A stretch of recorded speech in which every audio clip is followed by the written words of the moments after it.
একটা শশা নিয়ে নাও। হ্যাঁ, একটা শসা নিয়েছি, এবার কি করব? এবার শশা 3 ভাগ রেখে 1 ভাগ কেটে বাদ দিয়ে দাও।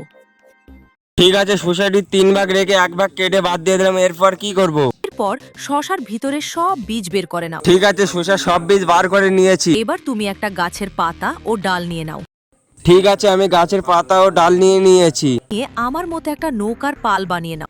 হ্যাঁ, একটা নৌকার পাল বানিয়ে নিয়েছি, এবার কি করব? এবার পালটাকে নৌকার মধ্যে সেট করে নাও। পালটাকে নৌকার মধ্যে সেট করে দিয়েছি। এবার নৌকার তলায় একটা ফুটো করো। হ্যাঁ, একটা ফুটো করে নিয়েছি। এরপর পর একটা শ্যাম্পু নিয়ে নাও। হ্যাঁ, একটা আমি শ্যাম্পু নিয়েছি। শ্যাম্পুটাকে ফেনা করো। হ্যাঁ, ফেনা করে নিয়েছি। এই ফেনাটা কি করব? এই ফেনাটাকে নৌকার মধ্যে দিয়ে দাও। ঠিক আছে, আমি ফেনাটা নৌকার মধ্যে দিয়ে দিচ্ছি।